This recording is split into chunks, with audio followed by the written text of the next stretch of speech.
I'm Amy Slanchik, and this is your Week in Review. The White House says President Obama will sign the bipartisan student loan bill into law on Friday. This complicated things not only for the court, but for the parents involved and the Cherokee Nation. 50 years ago today, President John F. Kennedy's funeral was held right behind me at St. Matthew's Cathedral. Just about a half a mile down the road behind me, the burned body was discovered. Texas can't reach over to Oklahoma to get the water. And Hillary, you know as well as everyone else over there at Gaylord that Oklahoma and Texas are facing a severe drought. After several months of arguments between Oklahoma and Texas, Tarrant Regional Water District versus Herman has officially been settled. What this decision means is that Texas will not be able to take water from the Oklahoma side of the Red River.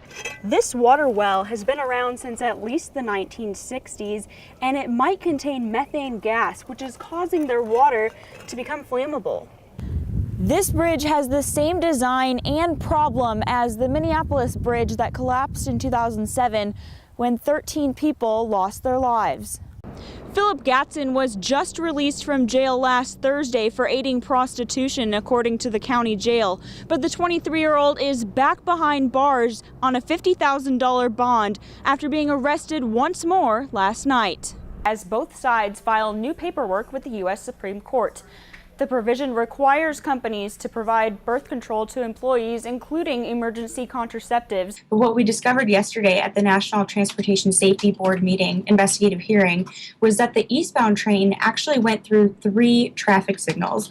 They missed an early approach, an actual approach, and the final stop sign. They missed all 3. A manhunt is still underway for a 32-year-old man named James Morgan, who police say tried to run over 3 officers right before he drove off the road and crashed right here at Skag City Road and Highway 9. Purcell and Lexington, sister cities in Oklahoma that are connected by a bridge about 1 mile long over the South Canadian River. On Friday, January 31st, the Oklahoma Department of Transportation closed the bridge because it's not considered safe. ODOT is providing free shuttle rides between the towns to alleviate some of the stress and fuel cost for citizens, so they can avoid the now 40-minute commute from one city to the other, which becomes 70 miles round trip. Charles Graffman is one of the shuttle drivers, and he says without this service, citizens would be spending a lot more money. Spending a lot of money for gas and road miles. Where I talked to some this morning, I asked them how long it would take if the bridge wasn't out, and they said about 10 minutes. Lexington City Manager Charlie McCone is all too aware of this issue. That's their biggest concern is I'm on a fixed budget. I work in Purcell. I live in Lexington or east of Lexington. My family lives in Purcell, so I have to go over there a lot.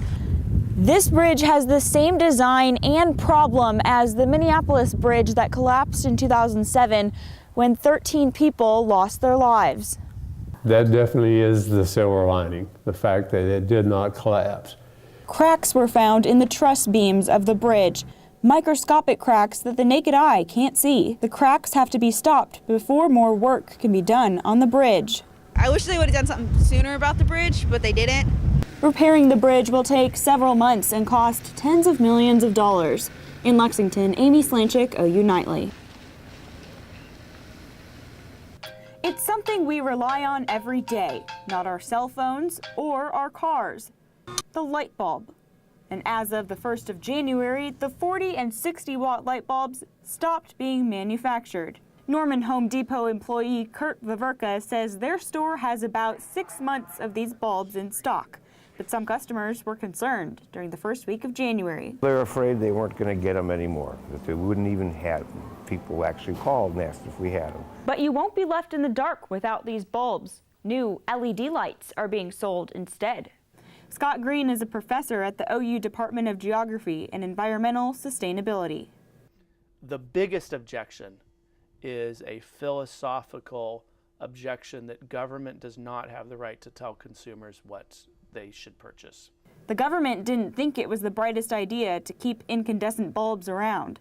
The Environmental Protection Agency says only about 10% of the energy from these bulbs is actually used to make light. The rest is just a waste.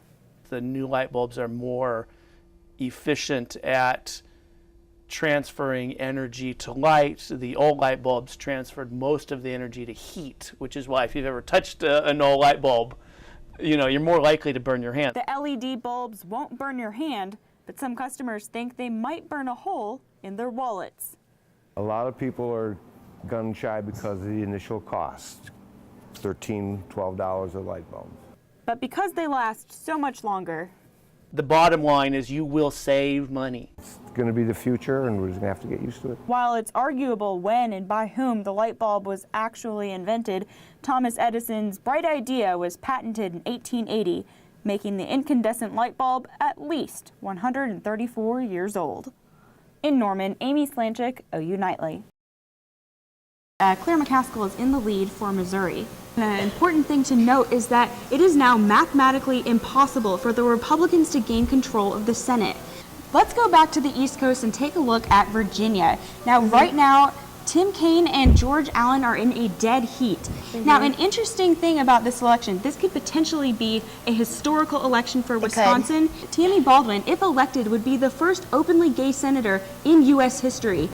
And a jury in Oklahoma County is considering whether or not an alleged defect on a 2005 Toyota Camry caused the vehicle to accelerate unexpectedly, leading to an accident that killed one woman and seriously injured another in 2007.